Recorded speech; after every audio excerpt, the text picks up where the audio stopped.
जय हिंद फ्रेंड्स। मेरा नाम बाबा रामदास है और आप देख रहे हैं मेरा यूट्यूब चैनल दत्ता की खरी खरी। आज मेरे साथ एक खास मेहमान है। आप हैं श्री राजनारायण जी पंघाल। भिवानी हरियाणा के रहने वाले हैं। आपको तो मालूम ही है कि भिवानी जो है वो बॉक्सिंग का, न सिर्फ स्पोर्ट्स का, स्पोर्ट्स में सिर्फ मैं कहूँ स्पेशली बॉक्सिंग का एक बहुत बड़ा पावर हाउस रहा है। अपने दर्शकों की जानकारी के लिए मैं बता दूं कि मैं खुद sports hostel Bhiwani Sai sports hostel का स्टूडेंट रहा हूँ और 1986, 87, 88 में मुझे भिवानी में रहने का मौका मिला है। और यदि मैं कहूँ कि भिवानी एक शहर के रूप में यदि देखा जाए तो शायद हिंदुस्तान में खेलों का इससे बड़ा सेंटर मैंने आज तक नहीं देखा। और राजनारायण जी भिवानी के ही रहने वाले हैं। और मैं आपको बता दूं कि एक हमारे भारतीय खेलों में बॉक्सिंग में एक बहुत ही यशस्वी खिलाड़ी बॉक्सर और एक कोच हुए हैं हवा सिंह सांगवान। मुझे अच्छी तरह याद है 1986 में जब मैं स्पोर्ट्स हॉस्टल भिवानी में था तो वो हमारे बॉक्सिंग के कोच हुआ। हालांकि मैं कुशी में था। तो आपको राजनारायण जी को हवा सिंह सर से भी प्रशिक्षण लेने का सौभाग्य प्राप्त हुआ है।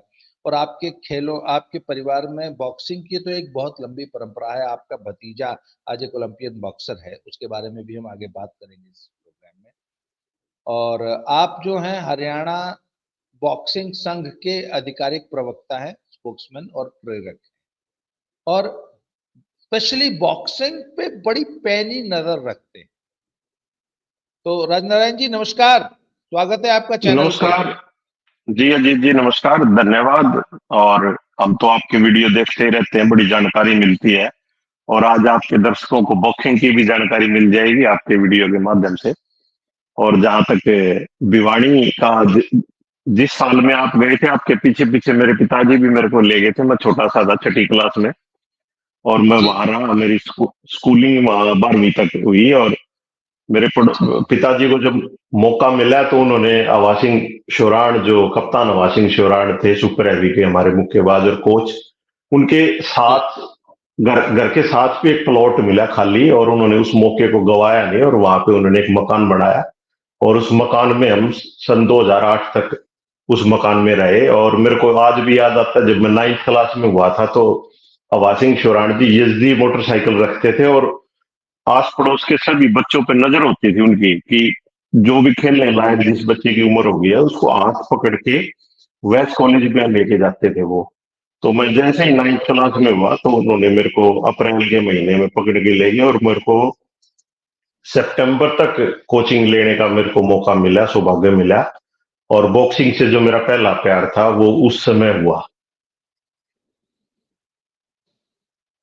तो अच्छा राजनारायण जी, अब जरा हम अपनी इस अभी जो एशियन गेम्स में जो बॉक्सिंग की परफॉर्मेंस रही है इस पे जरा एक छोटी सी चर्चा करना चाहते हैं। मुझे याद है कि ओलंपिक लेवल पे सबसे पहले जिन दो गेम्स ने सबसे अच्छा परफॉर्म करना शुरू किया इंडिया में वो थी वेट लिफ्टिंग और बॉक्सिंग। बाकी गेम्स बाद में उभरी हैं। सबसे पहले इन दो गेम्स के खिलाड़ियों ने ओलंपिक्स में मेडल लिए। पर सर हम उस शानदार शुरुआत को ये दोनों ही गेम्स मेंटेन नहीं कर पाए। तो वेट लिफ्टिंग के लिए तो मैं किसी वेट लिफ्टिंग एक्सपर्ट से बात करूंगा। इस बार वेट लिफ्टिंग की टीम एकदम निपट खाली हाथ आई है, नॉट इवन ए ब्रॉन्ज, एक सिंगल भी।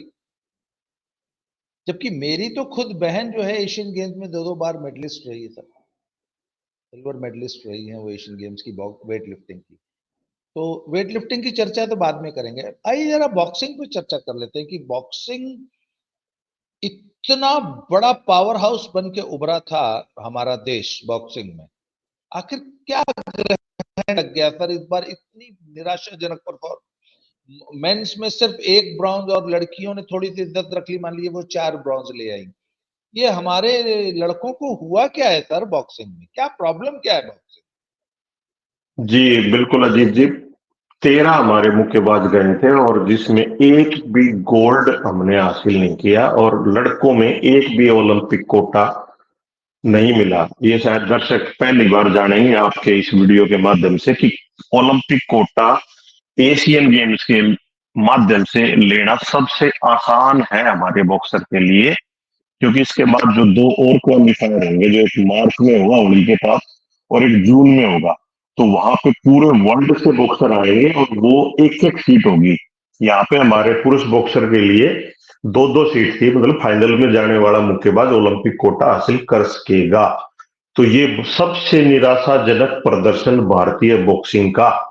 और जहां तक लड़कियों की बात की जाए तो निखित लवलीना, दो गोल्ड आने चाहिए थे, लेकिन ऐसा पहली बार हुआ है कि रिंग में वो जो उनकी स्ट्रेंथ थी, जो स्टेमिना था, जो पावर थी, वो रिंग में बिल्कुल दिखाई नहीं दी। हालांकि आम दर्शक को ये समझ में नहीं आएगा कि उनकी परफॉर्मेंस अप्रैल में वो वर्ल्ड चैंपियन मार्च में बन रही है दिल्ली में, और इस सितंबर के महीने में उनकी परफॉर्मेंस में इतनी गिरावट आई है।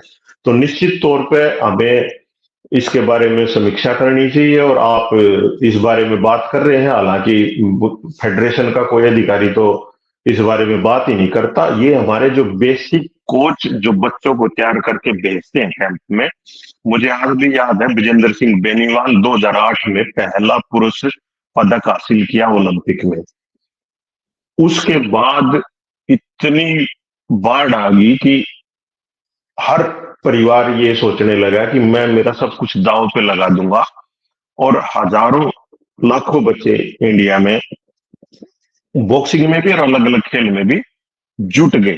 लेकिन आज वो हालत विजेंद्र ने जो छोड़ी थी, आज वो बिल्कुल जीरो पे आ गई है। इसका कारण मैं ये मानता हूं कि अभी मार्च के महीने में हमारी बॉक्सिंग फेडरेशन ऑफ इंडिया ने आयरलैंड से दो कोच हायर किए हैं, जिनका खर्चा साई दे रहा है। और वो क्या खर्चा है, वो जब जाएंगे तब 50 लाख पर मंथ उनका खर्चा आएगा। आज मैं नहीं कह रहा उनका क्या खर्चा है, लेकिन जिस दिन वो जाएंगे देश छोड़ के, उस दिन साई जब कैलकुलेट करेगी उनका खर्चा, तो 50 लाख पर मंथ। तो ये जो रिजल्ट मैं मानता हूं, जो हमारे आयरलैंड के जो दो कोच फेडरेशन ने लगाए हैं, वो अपनी बात सिखा नहीं पाए, और नीचे से जो बेसिक कोच ने बच्चों को सिखा के भेजा था, उसको वो मेंटेन नहीं कर पाए। ये मेरे को सबसे मेन कारण नजर आया। जी जी। अच्छा, ये 50 लाख रुपए महीने का खर्चा जरा ब्रीफ में दर्शकों को समझा दीजिए कि आखिर इतना ज्यादा खर्चा कैसे आ जाएगा सर? इसमें कोई हाँ घोटाला बिल्कुल, गड़बड़ तो नहीं हो रही? ये सही कह रहे हैं आप। ये बड़ा टेक्निकल आपने सवाल पूछा है कि क्या होता है, कोई भी केंद्रीय खेल संघ, मतलब कि राष्ट्रीय खेल संघ, अपना प्रपोजल बनाता है कि हमें ये करना है, और वो स्पोर्ट्स अथॉरिटी ऑफ इंडिया को दे देता है, जिसको साई कहते हैं। खेल प्राधिकरण अलग से है, खेल मंत्रालय अलग से है।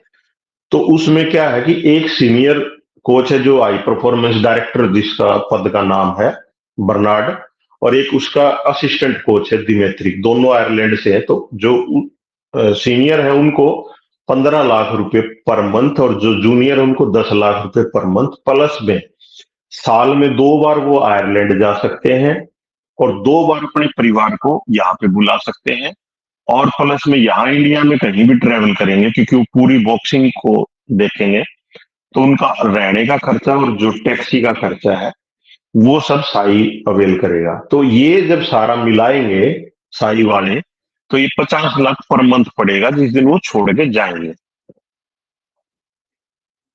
सर इस नहीं नहीं नहीं, एक बात बताइए, 15 लाख एक कोच की सैलरी, 10 लाख एक कोच की सैलरी, और अन्य खर्चे लगभग 20-25 लाख रुपया महीना। Result result result zero. Zero. यही तो साई को अकाउंटेबिलिटी होनी चाहिए। साई में एक अलग से विंग होनी चाहिए जो फेडरेशन से पूछे कि भाई, जब हमारे इंडिया के टैक्स पेयर का इतना पैसा हम आपको दे रहे हैं, तो आपने रिजल्ट क्या दिया। ऐसी कोई व्यवस्था साई में नहीं है, बिल्कुल भी नहीं है। तो ऐसी होनी चाहिए, और खेल मंत्रालय को तुरंत प्रभाव प्रभाव से ऐसी व्यवस्था बनानी चाहिए, अकाउंटेबिलिटी, जिस जवाबदेही, कि भाई हम आपको, हमारा तो 1 लाख रुपए पर मंथ का कोच बच्चा तैयार करके भेज रहा है, जो यूथ वर्ल्ड चैंपियनशिप में मेडल ले रहा है। वो ऐसा क्या हो जाता है कि नेशनल कैंप में आते ही वो जीरो हो गया, स्ट्रेंथ ही खत्म होगी। तो अजीत जी, मैं ध्यान दिलाना चाहूंगा, जैसे दंगल फिल्म में डायलॉग था, हालांकि वो बताते कि स्क्रिप्टेड था, लेकिन उस डायलॉग की सच्चाई मैं मानता हूं कि बॉक्सिंग में तो है। वो जैसे गीता बबीता को छोड़ने जाते हैं महावीर फोगाट जी, तो वो कोच साहब कहते हैं कि खिलाड़ियों को कि सीखने से पहले तुम्हें भूलना होगा। जो गलत डाइट, गलत ट्रेनिंग जो सीख के आए हो तुम अपने घर से, वो तुम्हें भूलनी होगी। तो यही बॉक्सिंग फेडरेशन के साथ हुआ कि जो नीचे से बेसिक कोच ने अपने बच्चों को सिखा के भेजा था, तो जो आयरलैंड के कोच है, विदेशी कोच, उन्होंने कहा कि पहले उसे भूलो और जो हम आपको सिखा रहे हैं उसे सीखो। अब वो बीच में फंस गए मझधार में। हमारे बॉक्सर की कोई कमी नहीं है, बिल्कुल कोई, मैं किसी बॉक्सर की कमी नहीं मानता। और लड़कों में तो एक गोल्ड सचिन सिवाग जूनियर का बिल्कुल निश्चित रूप से आना था, और लड़कियों में लिखित का और लवलीना का गोल्ड आना था, और शिव थापा का भी मेडल आना था। लेकिन हमारे बच्चे उस मझधार में फंस गए, और यहाँ पे शेर चूहे की लड़ाई है। लॉयन है, लॉयन केंद्रीय खेल संघ, और जो खिलाड़ी है वो रैट की भूमिका में, चूहे की भूमिका में है। तो ये सिचुएशन जब तक रहेगी किसी भी फेडरेशन में, तब तक आप रिजल्ट नहीं ले सकते। देखिए राजनारायण सर, आपको तो शायद जानकारी होगी, मैं एनआईएस में पटियाला में कुश्ती का कोच रहा हूँ। मैंने कुश्ती पढ़ाई है बहुत सारे कोचेस को। और सर इसमें तो हम लोग तो स्पष्ट करते थे कि कंपटीशन सीजन में नई टेक्निक या नए सुधार नहीं किए जाते, गलतियां नहीं सुधारी जाती। कंपटीशन सीजन में तो जो लड़का जो कुछ है उसके पास, उसी को फाइन करके पीक पे पहुंचाया जाता है। ये सब सर नई टेक्निक सिखाने का, करेक्शंस करने का, गलतियां सुधारने का समय होता है ऑफ सीजन। तो अब मुझे पता नहीं था अब आयरलैंड के कोचेस क्या कर रहे थे कि वो कंपटीशन सीजन में जो है बच्चों को पुरानी चीजें अनलर्न करना सिखा रहे थे, क्योंकि सर नई चीजें लर्न करने में कम से कम 6 महीने का समय लगता है। तो यदि आप और पुराना कुछ अनलर्न।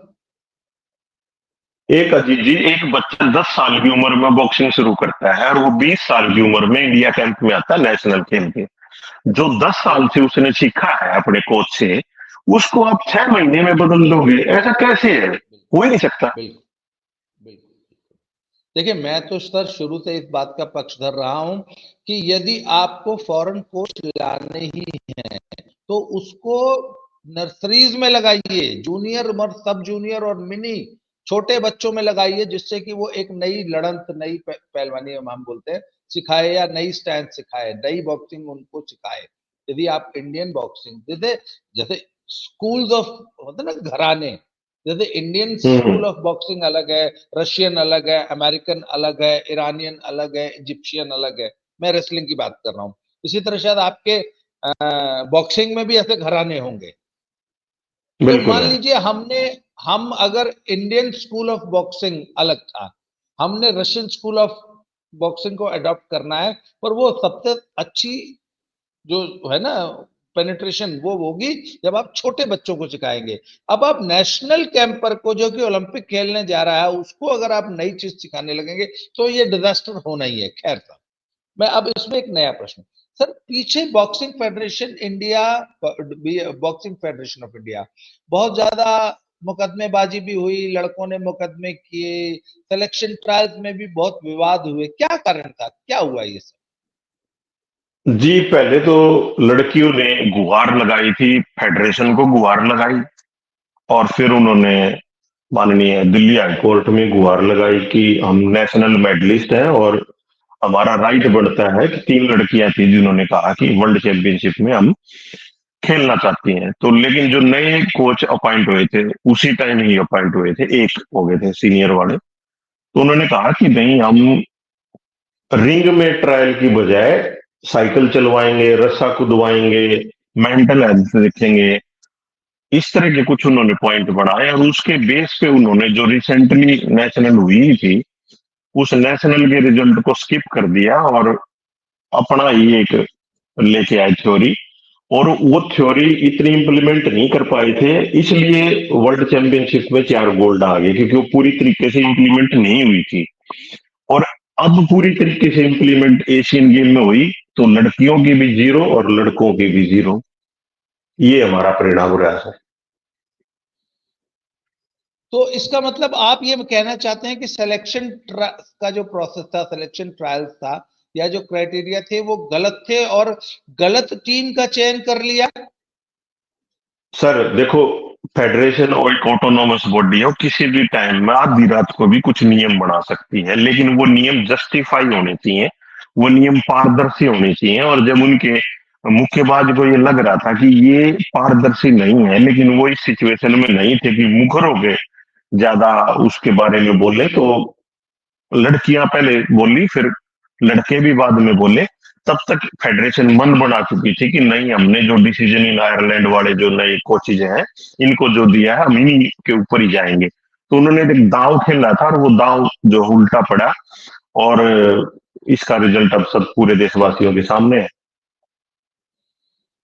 देखिए सर, मैं आपको बताऊं कि इस एशियन गेम्स में भी टीम सिलेक्शन को लेके दो गेम्स के खिलाड़ी कोर्ट में गए थे। एक बॉक्सिंग वाले गए थे और एक हमारे रेसलर्स गए थे, अंतिम पंगाल और क्या नाम आपके विशाल विशाल कालीरमण। कालीरमण। और सर दोनों बॉक्सिंग के केस में भी और रेसलिंग के केस में भी जजेस ने फैसला ये दिया कि यदि फेडरेशन ने कोई नियम बनाया है और यदि फेडरेशन के संविधान में कुछ है और यदि उसमें लिखा है कि आप हम बिना सिलेक्शन ट्रायल के भी सिलेक्शन टीम का कर सकते हैं, तो इसमें कुछ भी अनुचित नहीं है। अगर सिलेक्शन बिना ट्रायल के हुआ है, अनर्गल हुआ है, तो भी फेडरेशन का ये विशेषाधिकार है। और कोर्ट ने खिलाड़ियों को किसी किस्म की राहत देने से मना कर दिया था। उसका नतीजा ये हुआ कि चलिए रेसलिंग में तो अंतिम पंगाल, वो चूंकि विनेश फोगाट जो है रिटायर्ड हर्ट हो गई, तो अंतिम पंगाल गई और ब्रॉन्ज ले आई। और विशाल कालीरमन नहीं जा पाया, उसको कहीं से भी कोई रिलीफ नहीं मिला, कोर्ट से नहीं मिला, सरकार से मिला, समाज से नहीं मिला, पंचायत से नहीं मिला। और बजरंग पुनिया गया था और वहां पे वो अपनी बद पिटवा के वापस आ गया। सर ये सेम जी जो आपके बिल्कुल बॉक्सिंग में सर, भी हुआ। इसमें और देखो, जस्टिस जो होता है ना सर, वो देखता है कि रूल क्या है, जस्टिस उससे बाहर नहीं जा सकता। ये मतलब भावनात्मक डिसीजन नहीं ले सकता कोई भी।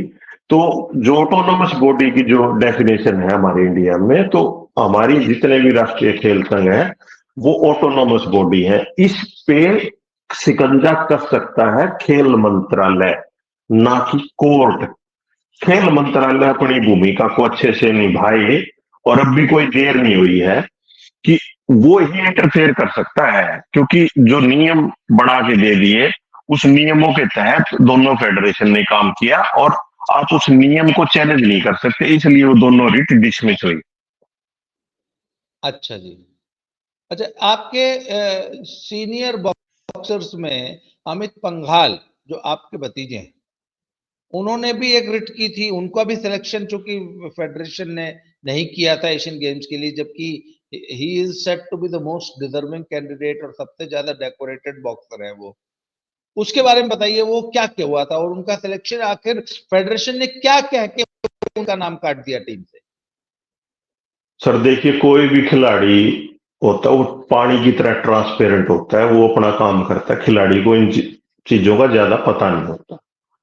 तो जैसे ही वर्ल्ड चैंपियनशिप में उसका नाम सेकंड रैंक पे आया, तो उस टाइम थोड़ा सा उसके मन में आई कि मेरा फर्स्ट आना चाहिए था, सेकंड पे क्यों आया।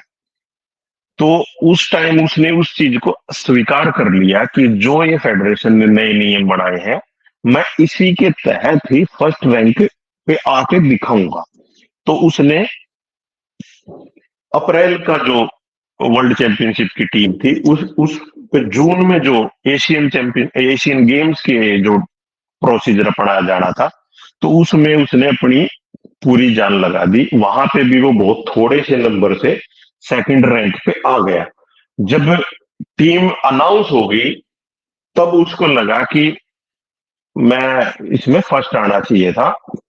और उसके जो भी उससे मिलने वाले थे, उन्होंने कहा कि इसमें गुंजाइश है और हम इसको चैलेंज करते हैं।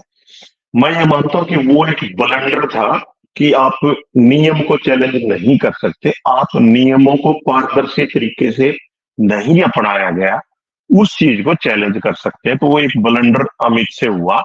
और दूसरा, चंडीगढ़ कोई जुरिडिक्शन नहीं बनती, क्योंकि खेल मंत्रालय का कार्यालय दिल्ली में है, और दिल्ली हाईकोर्ट में एक स्पोर्ट्स रोस्टर पे एक परमानेंट जज रहता है, वो स्पोर्ट्स की सारी सुनता है। तो ये कुछ टेक्निकल लीगल भी कुछ खामियां रही हैं, जिसकी वजह से वो नंबर अपना टीम में जगह नहीं बना पाया। और फिर उसके बाद एक और ब्लंडर हुआ उससे कि 3 तारीख को चाइना जाना था उसने, और वो वहां से घर आ गया कि चाइना के लिए उनको बोला गया था कि अब चाइना तैयार रहिए, आपका वीजा आने वाला है। तो पीछे से धर्मेंद्र यादव जी जो कोच थे, उन्होंने एक नोटिस जारी कर दिया उनको कि भैया आप बगैर बताए जब हमें चाइना जाना है और आप रिजर्व प्लेयर हैं और आपने हाई कोर्ट में रिट भी लगा रखी, तो आप घर क्यों चले गए। तो उसने रिटर्न में माफी मांगी कि सॉरी सर, मैं घर पे जरूरी काम हो गया था और मैं चला गया, आगे से ऐसा नहीं होगा। और उस पे फेडरेशन ने भी एक्शन ले लिया कि नहीं, ये इनडिसिप्लिन आपका काम है और हम इस चीज को बिल्कुल सहन नहीं करेंगे। तो जब चीजें खराब होती हैं तो इसी तरीके से खराब होती हैं और दिमाग काम नहीं करता। तो ये सारी चीजें अब दोबारा से नेशनल गेम होंगे और जो नेशनल मेडलिस्ट होंगे वो कैंप पे आएंगे, उन्हीं में से एक बच्चा सेकंड क्वालिफायर के लिए जाएगा। नहीं, पर राजेंद्र राय जी, ये मैंने खुद महसूस किया है, और ऐसी बहुत से खेलों से ये समस्याएं आई हैं कि जहां जो सुपरस्टार सीनियर खिलाड़ी होता है ना, जो सुपरस्टार होता है अपने गेम का, वो खुद को खेल से ऊपर समझने लगता है, और इनमें अक्सर इनडिसिप्लिन की समस्याएं आ जाती हैं। और मैंने सुना है कि बॉक्स रेसलिंग में तो ये समस्या बहुत ज्यादा रही है। और रेसलिंग की जो हमारी जो गवर्निंग बॉडीज थी, और इवन साई ने भी इन स्टार खिलाड़ियों को बहुत ज्यादा सिर पे बिठाया, और इनको खेल से भी ऊपर का दर्जा देने लग गए। मतलब ये संस्था से भी ज्यादा बड़े हो गए। इंडिविजुअल कभी भी संस्था से बड़ा नहीं होना चाहिए, पर यहाँ पे इंडिविजुअल जो है संस्था से बड़े हो गए। वो अपने आप को बॉक्सिंग से, फेडरेशन से और कोचेस से भी ऊपर समझने लग गए थे। सर, ये समस्या बॉक्सिंग में भी आई। और आपको नहीं लगता कि जिस भी संस्था में डिसिप्लिन की समस्या आएगी, वहां पर परफॉर्मेंस खराब होगी। जिस भी गेम में फेडरेशन विवादों में आएगी, मुकदमेबाजी जहां होगी, वहां परफॉर्मेंस डाउन होगी। रेसलिंग में भी हमने ये देखा और बॉक्सिंग में भी हमने देखा। इस पे आप क्या क्या कहना है? बिल्कुल अजीत जी, आप बिल्कुल सही कह रहे हैं कि जब इस तरह की चीजों में खिलाड़ी चला जाता है और खिलाड़ी को पता नहीं लगता कि वो क्या कर रहा है, वो ऊपर हो गया। क्योंकि मैं बॉक्सिंग की बात करूं तो पहली बार 2016 में नेशनल खेल ली थी अमित ने, और उसके बाद वो फेडरेशन द्वारा एग्जेम्प्ट था। तो मेरे को शायद नहीं लग रहा पिछले 2 दशक में कोई इतना लंबा बॉक्सर एग्जेम्प्ट रखा हो नेशनल खेलने से। मतलब उसने एक ही नेशनल खेल लिया अभी तक, और आज तक एग्जेम्प्ट था। तो फेडरेशन की बात देखी जाए तो उन्होंने बहुत हमेशा मतलब मदद की है। और ये जो चूक हुई है, ये फेडरेशन ने जो विदेशी जो व्यक्ति बुलाया, उसकी जो पॉलिसी थी उसकी वजह से ये थोड़ी सी चूक हुई, और ये फेडरेशन को नुकसान भी हुआ है। नहीं तो हमारा एक ओलंपिक कोटा पक्का आता। और जो 51 kg में अमित के वेट में जिसको गोल्ड मिला है, वो हसन बॉय उज्बेकिस्तान का बॉक्सर, उसको लगातार पीछे 2 बार अमित ने हराया था। एशियन गेम में हराया था और वर्ल्ड चैंपियनशिप में हराया था। तो मेंटली कहीं ना कहीं इंडिया बहुत स्ट्रोंग होना था। और ये बस भगवान की करनी है जी, बस किस्मत को ही कह सकते हैं हम कि हम बॉक्सर को भी नुकसान हो गया और फेडरेशन को भी नुकसान हो गया और देश को भी नुकसान हो गया है। लेकिन खिलाड़ी को थोड़ा सा ध्यान रखना चाहिए ऐसे मामले में कि उसको उसी लेवल पे रहना चाहिए जिस दिन वो पहले दिन कैंप में आया था। ये बिल्कुल आप सही कह रहे हो कि वो उस मेंटल लेवल पे नहीं होता जिस दिन वो 5-7 साल पहले कैंप में आया था, जिस लेवल को लेकर। अच्छा, बॉक्सिंग में सर ये जो सारे विवाद हुए, और इस बार एशियन गेम्स की जो पुअर परफॉर्मेंस रही, इससे खिलाड़ियों और उनके पेरेंट्स में क्या मोरल कहता है? क्या किसी किस्म के हतोत्साहित हुए हैं बच्चे, और कोई कोई निराशा? आप भिवानी, क्योंकि मैंने भिवानी को उस रूप में भी देखा है जब वहां बहुत कम बच्चे बॉक्सिंग करते थे। मुझे याद है कि भिवानी में 1986 में हवा सिंह सर ने नींव रखी थी बॉक्सिंग की। अदरवाइज उससे पहले तो बॉक्सिंग सिर्फ आर्मी में हुआ करती थी या पैरामिलिट्री फोर्सेस में होती थी। सिविल में सिविलियंस को बॉक्सिंग सिखाने का श्रेय हवा सिंह जी को जाता है, और 1986 में पहली बार बॉक्सिंग का सेंटर भिवानी में बना।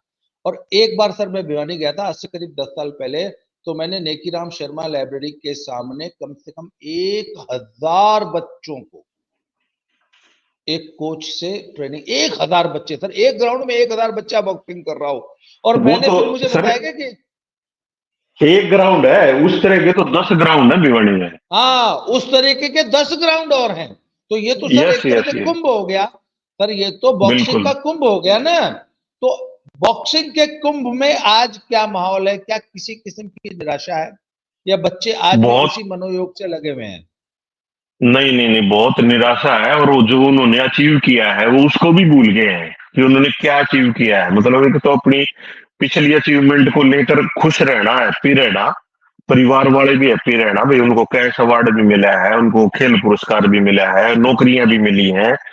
मतलब वो उस चीज को भूल गए कि उनको पूर्व में क्या क्या चीजें मिली हैं। वो जो उनको अभी नहीं मिला वो उसके लिए तो बहुत चिंतित है। और जो नए पेरेंट्स अपने बच्चों को जो सिखा रहे हैं 10 11 12 साल जिनकी एज है, वो बहुत निराशा में है कि क्या होगा ये। क्योंकि लास्ट में तो जाके फेडरेशन का ही डिसीजन होता है ना, और आपका तो डिस्ट्रिक्ट लेवल पे ही वर्ल्ड लेवल का कंपटीशन आपको फेस करना पड़ता है। जो भिवानी, रोहतक, झज्जर, सोनीपत फंस गया जो बच्चा, वो तो वहीं पे ही उसकी सारा जोर लग जाता है। अच्छा, वो जो 10 ग्राउंड इतने बड़े बड़े खिलाड़ियों से भरे होते थे, अब उनकी क्या पोजीशन है? अब भी उनमें उतनी ही भीड़ और उतना ही उत्साह है? हाँ, भीड़ उतनी है क्योंकि स्कूली गेम भी होते हैं, एसजीएफआई के भी होते हैं, तो आपको नौकरी भी लेनी होती है। हाँ अजीत जी, बिल्कुल। एक और मैं ध्यान दिलाना चाहूंगा कि हमारी फेडरेशन को टेनिस और शूटिंग की तरह रैंकिंग टूर्नामेंट करना चाहिए। ये नेशनल में मेडल आ गया और नौकरी का धंधा ज्यादा हो गया है कि नहीं जी, बिहार का बच्चा भी ब्रॉन्ज खेल लेगा, ले आएगा, नौकरी लग जाएगा, उड़ीसा का भी लग जाएगा। तो उससे क्या होता है कि ये एक अच्छे, अब मान लीजिए आपके परिवार से 4 बॉक्सर है एक ही वेट में, तो उनको बाउंड क्यों कर रहे हो? भाई एक ही आएगा आपकी स्टेट से। ये गलत पॉलिसी है जिसकी वजह से नुकसान हो रहा है। आप नेशनल चैंपियनशिप कराइए, लेकिन कैंप के लिए एक रैंकिंग सीरीज होनी चाहिए। आने वाले टीम और झज्जर से अगर 10 बच्चे आ रहे हैं तो आप उनको लो ना, अच्छे हैं वो। तो ये कंपटीशन का बॉक्सिंग को तो फायदा हो सकता है, लेकिन फेडरेशन के जो पदाधिकारी हैं, जो 44 यूनिट है, वो चाहते हैं कि हम लोग सेक्रेटरी हैं, हम प्रेसिडेंट है हमारी स्टेट के, हमारा बच्चा कोई ब्रॉन्ज ले जाए, गलती से 2 ब्रॉन्ज मिलते हैं तो वो नौकरी लग जाए। तो नौकरी का जो धंधा है ना, ये भी हर खेल को मेरे को लग रहा है कि ये लेके बैठेगा।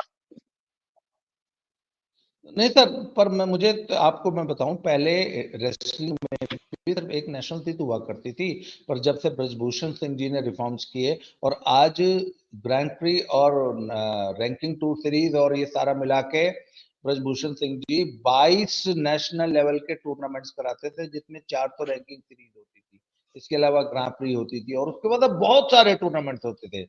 तो अभी इसका मतलब रैंकिंग सीरीज बॉक्सिंग में करानी शुरू नहीं हुई है। और हमने देखा है कि जब से कॉम्पिटिशन्स की संख्या बढ़ी और ओपन जब वो रैंकिंग कराने लगे ना सर, तो उसमें क्या है कि हरियाणा से 20-20 बच्चे पार्टिसिपेट करने लगे। नेशनल्स की ये मजबूरी थी कि एक ही पार्टिसिपेट करता था। और मेरे मन में हमेशा एक सवाल उठता है, जैसे फॉर एग्जांपल अभी आप एशियन गेम्स के एथलेटिक्स ट्रैक देख लीजिए, एक ही देश के कई खिलाड़ी भाग ले सकते हैं, एक ही देश से कई खिलाड़ी भाग ले सकते हैं। जैसे एथलेटिक्स में ही वो जेवलिन के हमारे 2 लड़के खेल रहे थे और दोनों ने सिल्वर और गोल्ड लिया। तो ये बाकी गेमों में ये चीज अलाउ करने की क्यों नहीं करते कि रेसलिंग में भी हमारी एक ही वजन में 2 या 3 लड़के जाएं? एथलेटिक्स में अगर ये अलाउड है तो ये बॉक्सिंग में या रेसलिंग में क्यों नहीं हो सकता? ये भी एक ये जिज्ञासा इच्छा, है मुझे।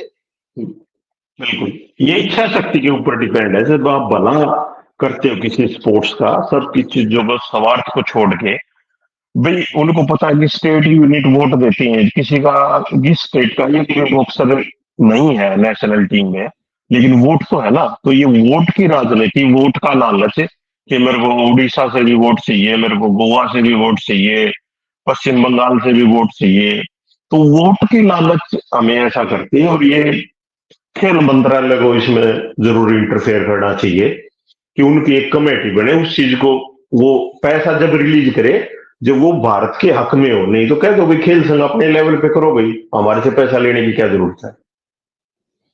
तो पंगाल साहब, आज की चर्चा बहुत अच्छी रही। अगर आप कोई क्लोजिंग रिमार्क देना चाहें तो 2 मिनट में क्लोजिंग रिमार्क दीजिए, उसके बाद इस कार्यक्रम को हम समाप्त करेंगे। बिल्कुल अजीत जी, ये मैं मानता हूं कि इस तरह का जो चर्चा है सोशल मीडिया पे जो आएगी, आपके दर्शक देखेंगे, ये पहली बार हुई है भारत में।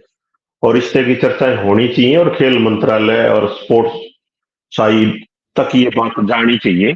और हम सब मिलके ऐसे ही ताली पीटना चाहते, खुशी मनाना चाहते हैं। और ये जो 107 की संख्या है, ये मेडल और बढ़ सकते थे।